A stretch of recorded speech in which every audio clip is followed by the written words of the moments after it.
We begin this morning with a high-profile arrest by Nigeria's anti-graft agency, the Economic and Financial Crimes Commission, the EFCC. Nigeria's Accountant General of the Federation, Ahmed Idris, has been arrested over alleged money laundering and diversion of public funds. Arise News gathered that Idris was intercepted in Kano by operatives of the EFCC a few hours ago. The anti-graft agency is investigating a case of diversion of at least 80 billion naira in public funds, which was allegedly laundered through some bogus contracts. The companies used in laundering the funds have been allegedly linked to family members and associates of the Accountant General of the Federation. Ahmed Idris was reportedly summoned repeatedly for interrogation, but he failed to honor the invitations.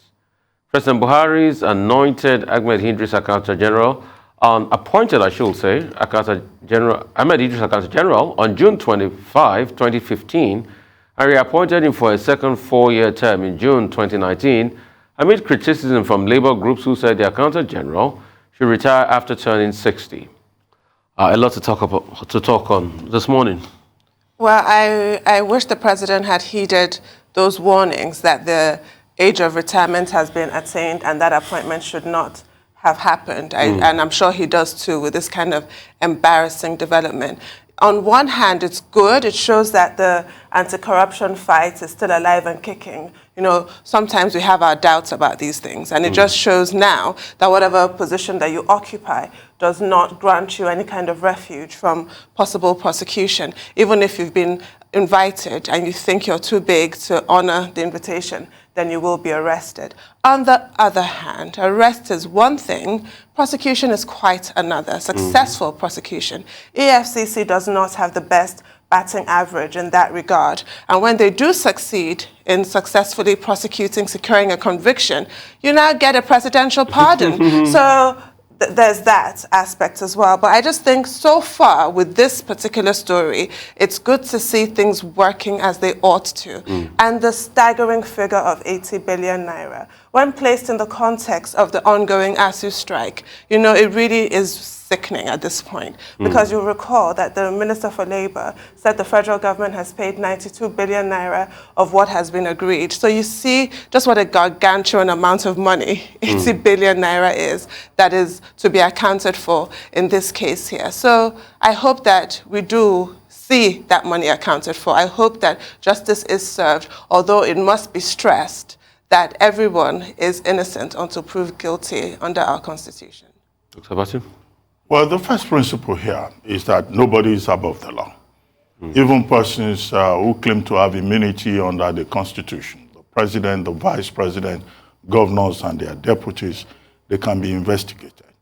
Okay, and it's part of the responsibility of the security agencies to make sure that they follow, you know, their original mandates and ensure that everybody is subjected to the rule of law.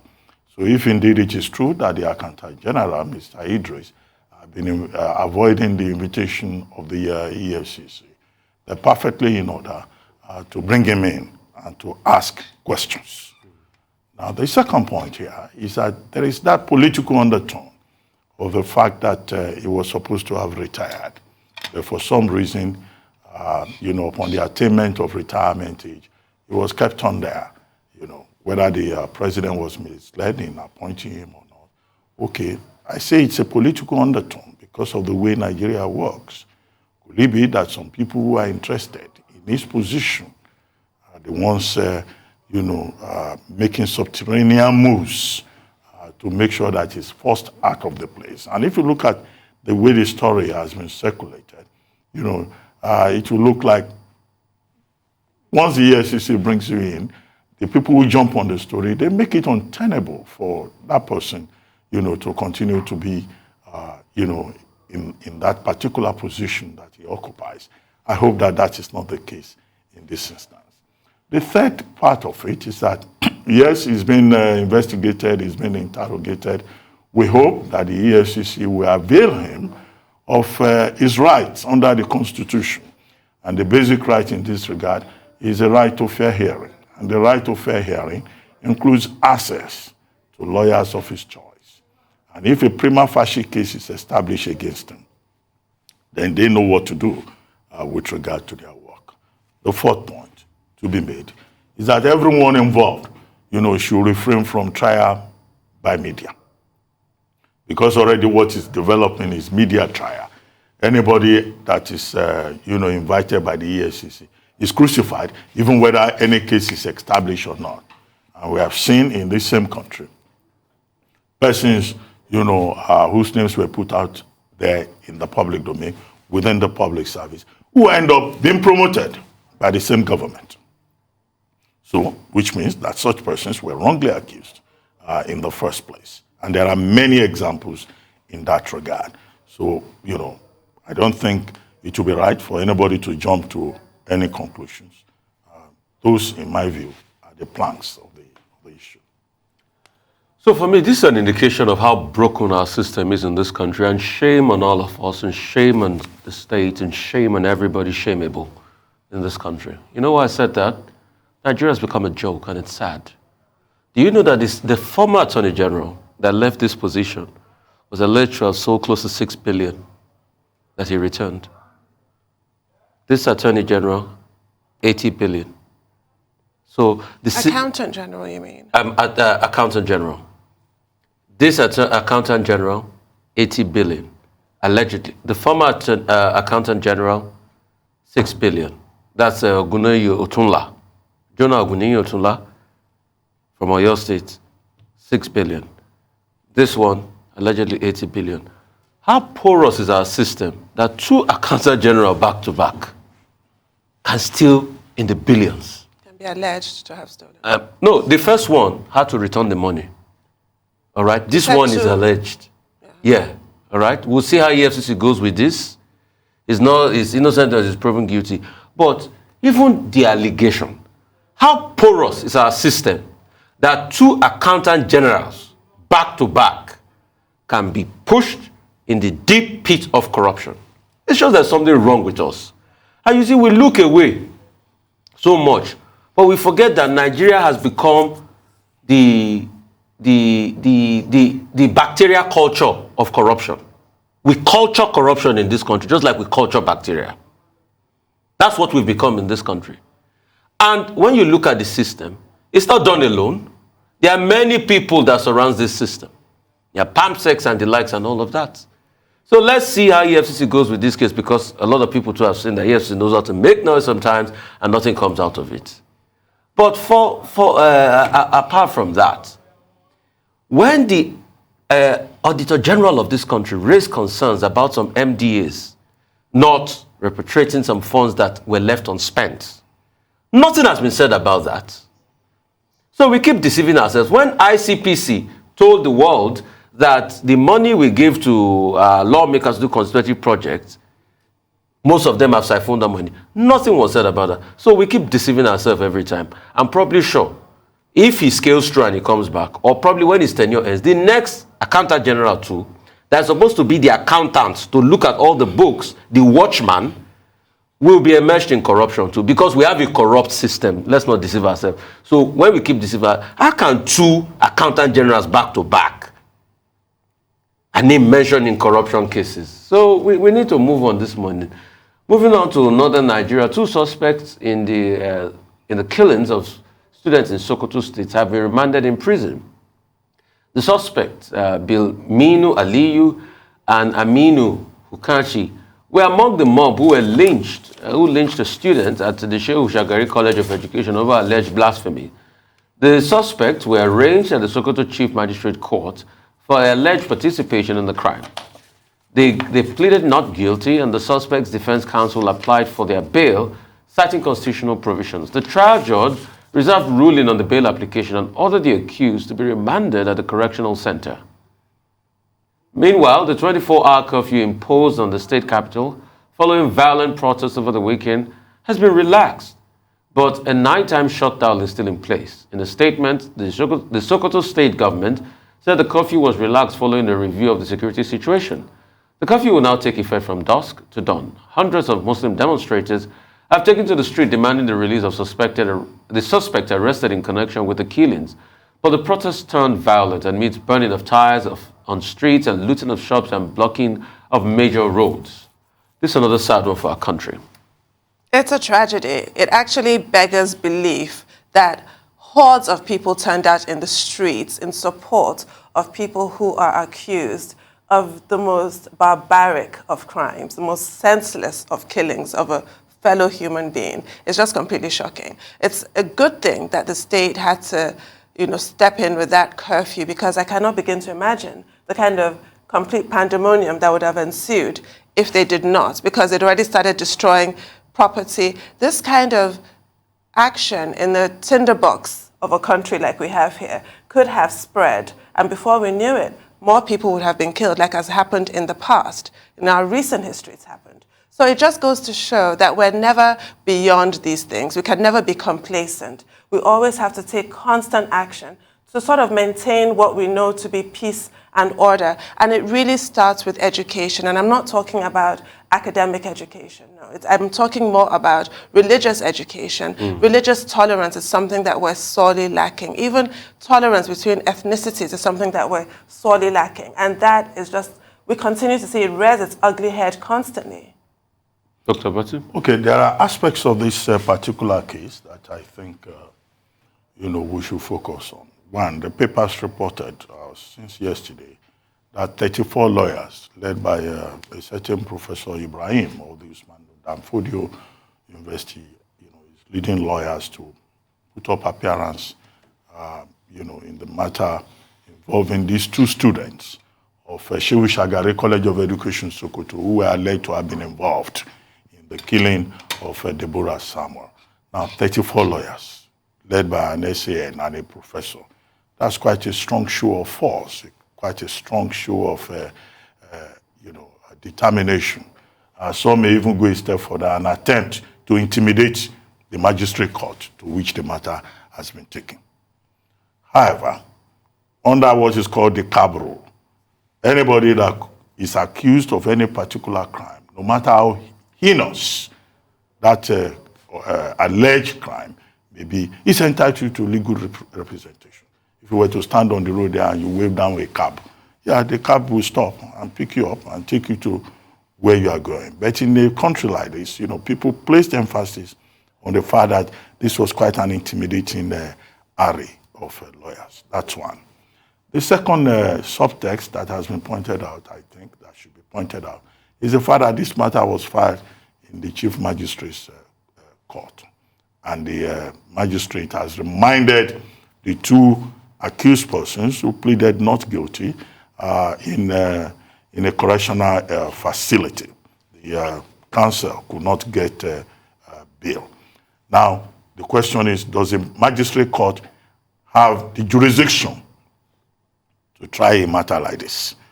And if you look at the charge that the police brought, they said they took part in a disturbance act that led to the death of Deborah Samuel. Look at that phrasing.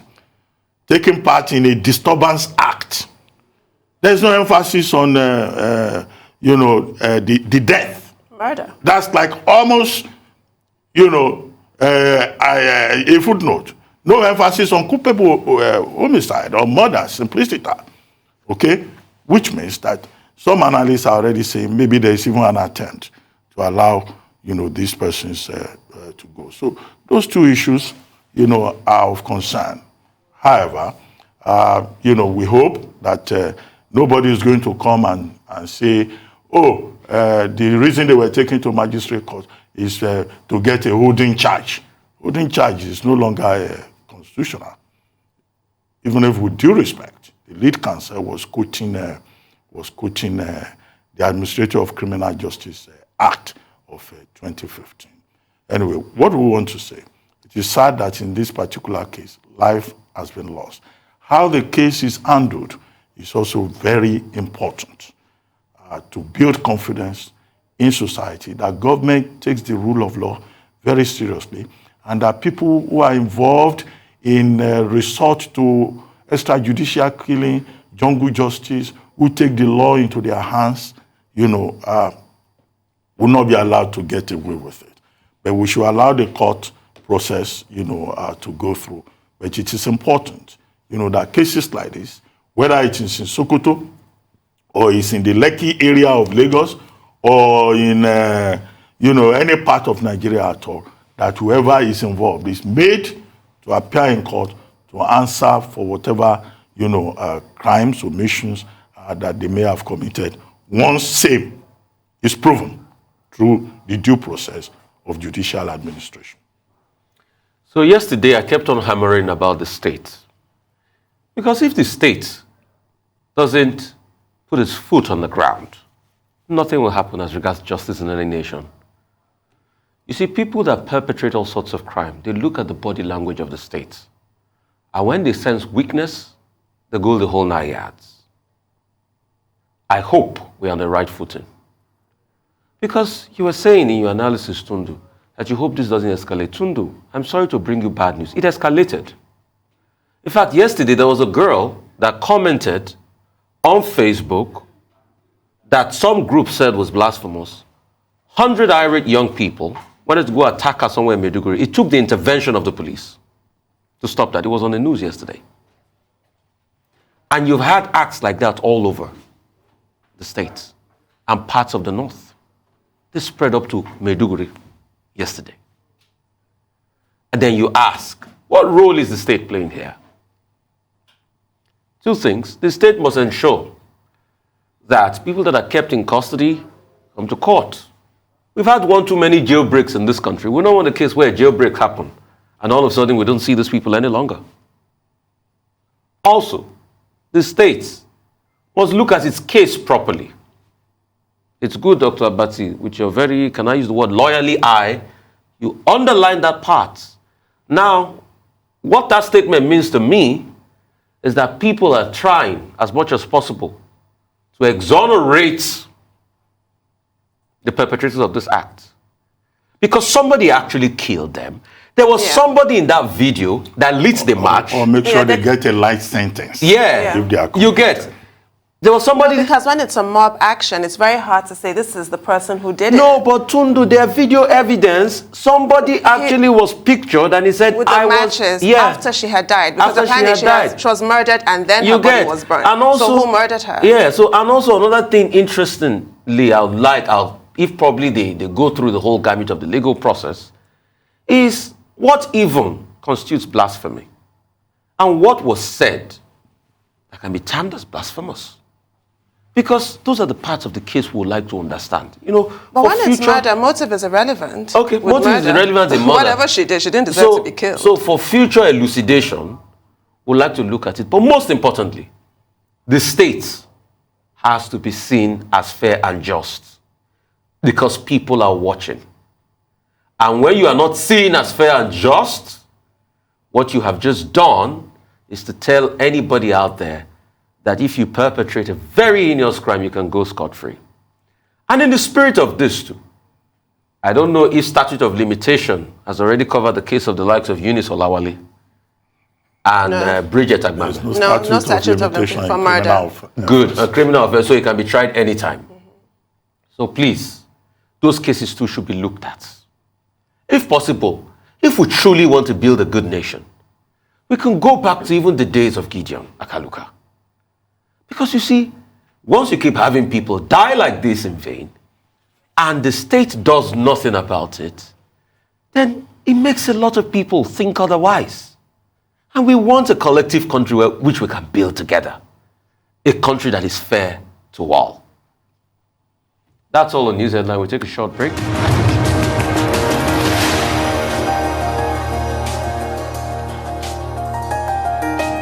Welcome back to the Morning Show here on Arise News. Moving on to business update, Michael Wilson joins us now from London. Good morning, Mr. Wilson.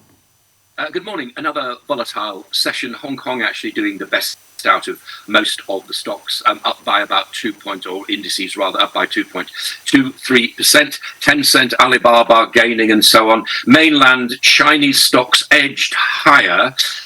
Shanghai Composite up marginally, about 0.25%. The sort of mood is expressed to me this morning is a rather started seeing less bad as quite good. That's crazy, isn't it? But that's what's going at the moment. China's tight COVID controls have reignited a lot of conversations about supply chains in boardrooms around the world. But good for China. It looks like it's holding all the trump cards, basically, especially when labour costs have risen in the rest of the world. They certainly have not done in China. And supply chain diversification sounds very good, but actually it takes quite a long time to come to fruition. So companies are sort of looking at it and then think perhaps the majority are going to stay where they are. As far as the United States is concerned, let's recap that. Futures basically flat this morning after those rises yesterday. In regular trading, the S&P saw a kind of swing, as did the Dow. People liking defensive stocks like Chevron and United Health. The White House has bitten back at the spat with Amazon's Jeff Bezos after after Jeff Bezos criticised Biden for not actually attending to inflation. It all began on Friday. Biden was saying that he would bring down inflation, but he also hinted that those who have a lot of money and earn a lot ought to be taxed more. He said, Bezos, unsurprisingly, we talked about this yesterday, said that's just a misdirection. You're mixing two things together. And the White House said, well, it's unsurprising that Jeff Bezos would say that, wouldn't he? So this is kind of continuing. Elon Musk is reportedly saying that he would maybe do a deal with Twitter at a lower price. He may be in for some negotiation there. The stocks dropped on fears of Elon Musk's eventual takeover and regulatory problems and so on. McDonald's, now, if you remember in March, 850 stores 850 outlets rather closed temporarily in Russia. Now they're saying that they're getting out of it altogether, and that's been there for 32 years, been in Russia, and it was seen at the time, their movement there was seen as a big thaw in East-West relations. Well, they've changed their minds on that, also regretting the fact that they're not going to be employing tens of thousands of Russian nationals as they have been doing. Meanwhile, Russia has nationalized Renault's Moscow operation. Renault has sold its majority stake to the car maker Avtovaz following pressure about its continued presence in Russia. So these corporates are gradually leaving one way or the other. As far as the UK is concerned, and I know that Rufai would like to talk a bit about this because we almost got to it yesterday, Andrew Bailey went before the Treasury Select Committee and said that he can't do anything about inflation. He warned quite strongly about rising food prices and says that he cannot do anything about that. We also talked yesterday about Boris Johnson and the standoff with the Northern Ireland Protocol. It's intensely complicated, but basically the unionists are saying unless Britain actually breaks up that protocol, then the future of a united Ireland is at stake, and certainly power sharing will not take place. If you remember, Sinn Féin actually came out top in those elections. And also the UK now a warning that the poorest households are not going to get fuel rebates in time. This is according to a strategy called National Energy Action. That's the name of a charity. As far as oil prices are concerned, they are remaining firm, basically. They're going to hit midweek highs. It's all to do with the United States and inventories there in Russia and all the kind of things that you think of, but relatively high. Brent crude rose by, I've got it about 2.5% up to 113.85 a barrel, and WTI rising just over 3% to $113 a barrel. That's the global view. All right, real quickly, I'd like to talk about India this morning. India is keeping its wheat in-house, doesn't want to export. This goes back to the crisis happening in Russia and Ukraine. I think there's a wheat exchange out of Chicago, if my memory serves me right. I think that's about the biggest wheat exchange in the world, and it's beginning to pick this variation in wheat prices.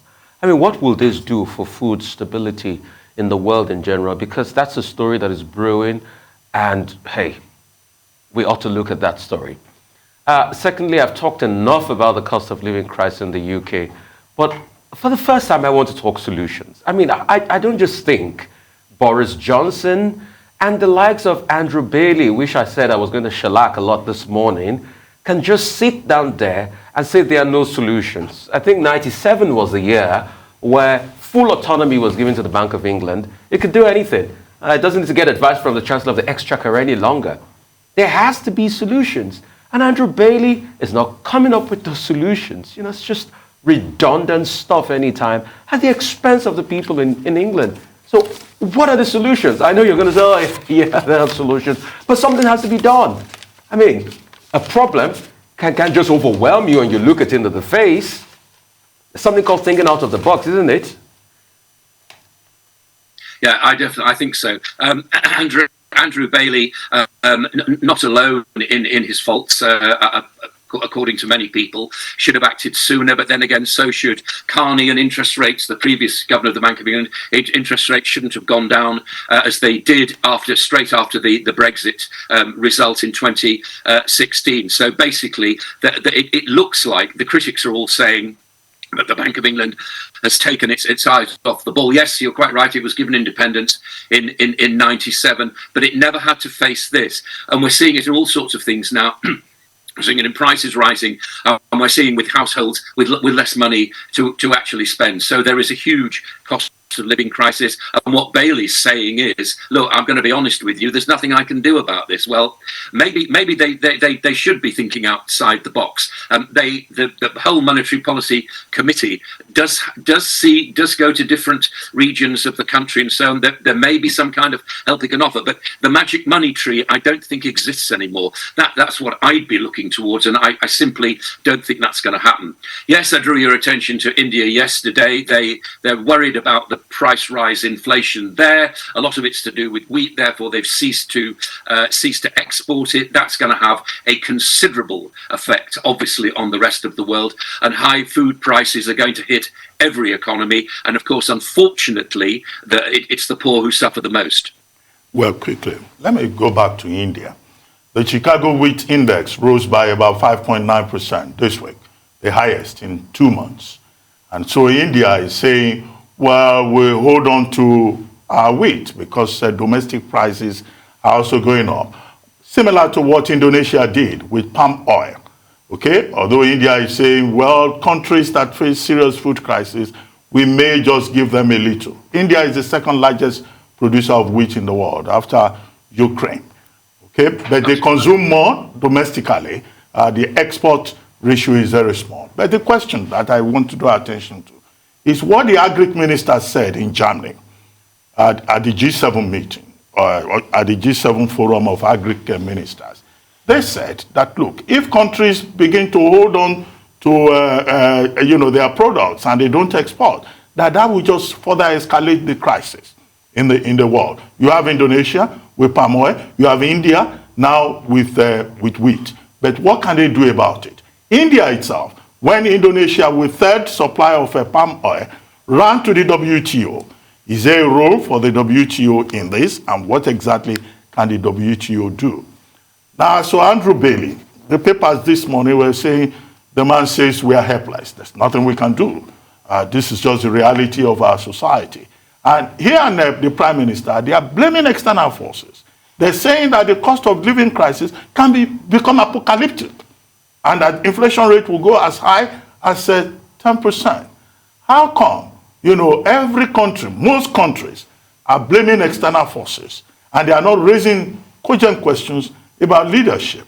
Even here, in Nigeria, I'm sure we are likely to blame external forces. In Sri Lanka, they blame the external forces. Until now, Sri Lanka has only 1 day supply of petrol. By tomorrow morning, if they don't get quick help from India, there will be no petrol. Well, I think what you're pointing to is the end of globalization as we knew it, really. And I mean, India, yes, it's done that. You can see exactly why it's done it, because the president there, Modi, is reacting to internal criticism by saying, we've got all this wheat and yet prices are rising. Why is this? And so they stopped their export. I suspect that we're going to see a change of heart as far as that's concerned, because it's pointless running a kind of trade surplus in that sort of commodity, because that doesn't that doesn't help anybody in the long term. So I think what we're seeing is a rapid readjustment, and people haven't had to think that hard about it right now. I think that's what you're seeing in India. As far as Bailey's concerned and the Bank of England, yes, I mean, I just repeat what I said, that it refers absolutely right. We got to, people have got to think outside the box and come up with something which doesn't involve just throwing money at the problem, but actually speeds. Maybe it's lowering taxes. I mean, who knows? That something's got to happen. But the Bank of England has no control over taxation. All it is control over monetary policy, and at the moment, all it's got at the moment is control of interest rates.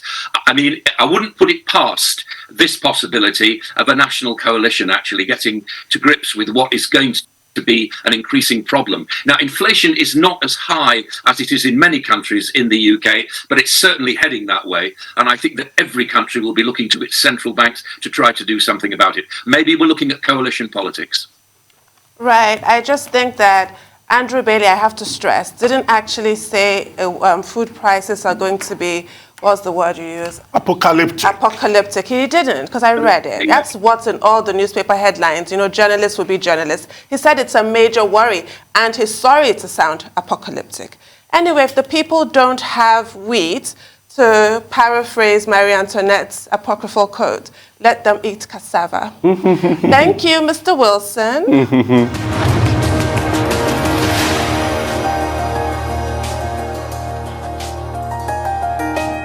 Welcome back to Morning Show here on Rise News. Our dependable Rotus Adiri is here to give us an African business update. Morning, Rotus. Yes, good morning to the doctor and Rufai. Yeah, well, you know, inflation. It's every, I know, right? 16.82% for Nigeria. The usual suspects: food, fuel. We import so much items, so exchange rate dynamics are there. You've got the pass-through effects of exchange rates on inflation basket and the costs. War in Ukraine, COVID, it's the usual stuff. We have a chart. Do we have the chart?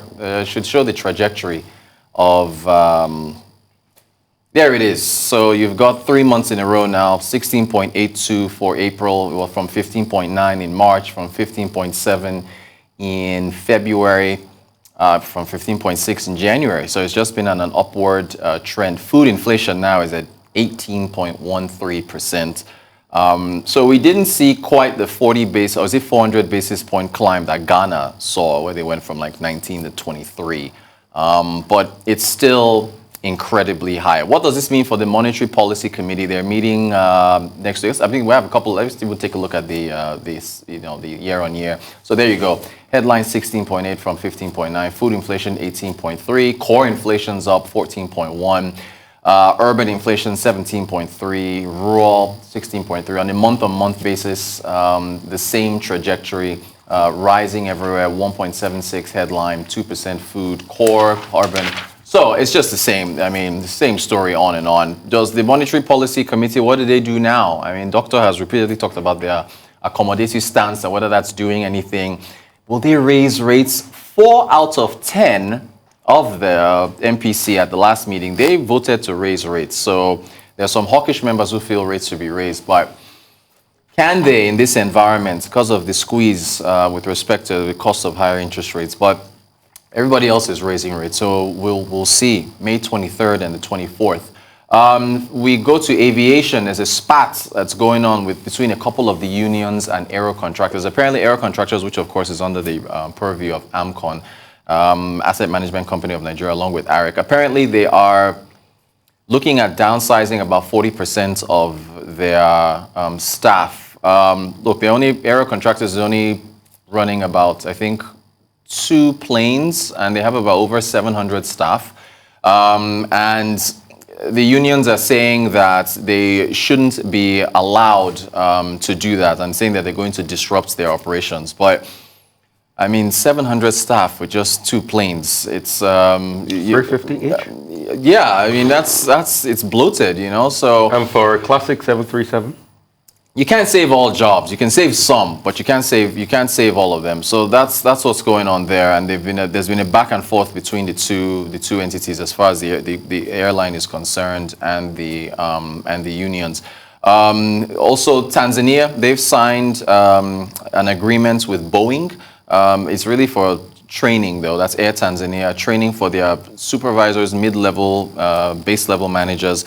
It's a training exercise that's going to take place in Tanzania and in the UK. In Kenya, fuel prices are increasing, which is, not a surprise. Fuel prices for May are going to be going up, according to the regulator, the Energy and Petroleum Regulatory Authority. So that's what's going on. It's a commodity squeeze across the continent.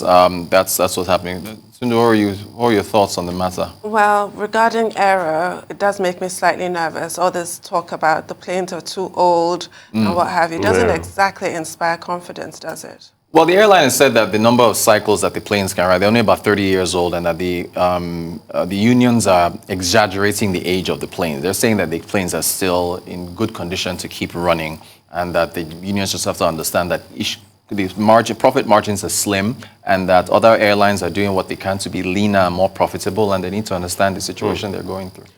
But it's goodness me. So there are a lot of problems, and I think you cannot separate this from what is happening in the aviation sector. I think only today, airlines are saying that they'll have flight disruptions because the case of aviation fuel apparently has not been solved. Right.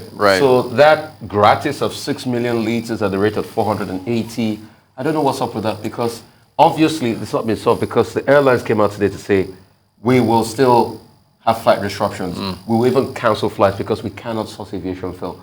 So I don't know what is happening as regards that. And I think that's also a haul back into what is happening to Aero. I mean, Aero bleeds my heart that Aero is going through this, because it's a heritage company. They're wearing their colors, actually. What a coincidence. How about that? And apart from that, I've got childhood memories of Aero. Aero is a legacy company owned by the Terry family over 60 years. They used to fly out of Warri. It's called the Aero Contractors then.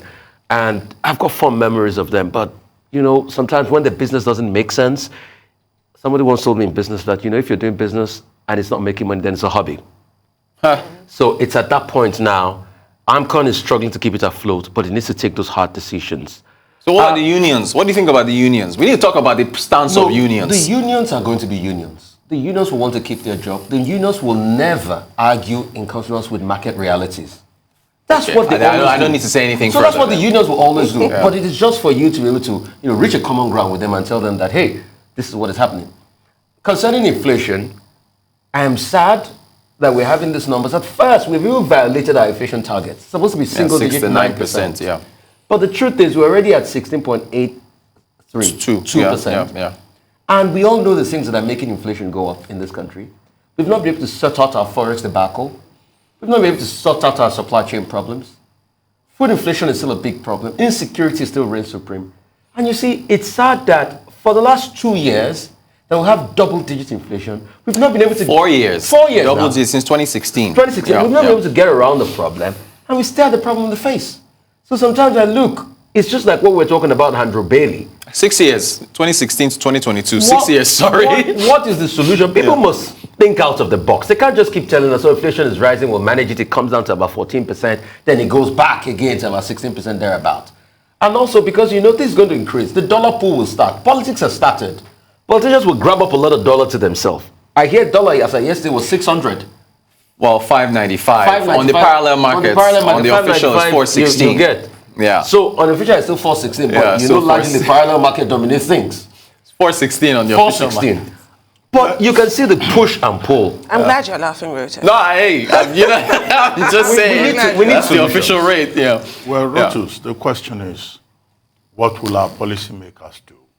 What options are available to them? And I think the two stories are linked in this sense. Now, inflation in Nigeria has been rising for the third consecutive month, now at 16.82. People are panicking. They are talking about apocalypse in the UK because the Central Bank of England governor says that by the end of the year it will be 10%. Here we are talking about 16.82%. Before now, we have given examples of many countries that have had to raise interest rates. The US, the UK, they've raised it quite a number of times. Ghana, Kenya, Egypt, Ghana, yep. next door, they've had to raise interest rate. But the Monetary Policy Committee and the CBN in Nigeria has consistently maintained what they call an accommodative stance. The last time the MPC met, I asked you, what will be your prediction? Yep. And you said nothing will change, and you got it right. Yeah. Now they're meeting again next week. So I would like you to do a prediction to tell us, whether you think the CBN does not have any serious or urgent need to tighten monetary policy, as many are recommending. Ooh. Now, as for Aero and Arik, both companies have been under receivership, right? They've been under management by AMCON. So even before COVID, even before the war in Ukraine, even before, these global shocks, the big euphemism for the whole problem, we've had problems in the aviation sector. Yeah. But those problems were further compounded by realities. Now, the companies are distressed. That is the truth. Yeah. And they've just issued a statement. I think you forwarded it. Yeah. In which they're saying that, one, there are concerns raised about management. And the Aero management is saying no. Charles Arumeme Johnson, who used to manage Arik, who was now moved to Aero Contractors by AMCON, that he has not done anything wrong. Two, the management of Aero is accusing the unions of getting difficult when things don't go well. Yeah. But that when things are going well, they are quiet. Third, the management is saying that before we take any decision, we consult with the unions, with the workers also, and that there was a stakeholders meeting that was held last week. Well, is it true that the workers were consulted? But how do you consult workers? And you tell them, we are going to lay off about 40% of you. We've seen how that does not work in the US. We have seen the case of P&O ferries in the UK recently. So, there's no way any worker will agree to be laid off. But the workers themselves are victims of the general crisis within that sector. But I hope that there will be a way in which they can be reassured, because in other parts of the world, when you want to lay off workers, which is the problem in the case of GAG in the US and also P&O ferries in the UK, what are the options available to them? What soft landing are you offering them? But here in Nigeria, it's standard practice to just offload people, in a very callous manner. And I hope that whatever explanations the Aero management may have offered, and AMCON, that they will at least listen to the unions, sit down with them at the table, and if there are issues that need to be sorted out, those should be sorted out. There needs to be some kind of redundancy package, right? Something. At the very least. At the very least. At the very least. Well, thank you so much, Roses. Thank you.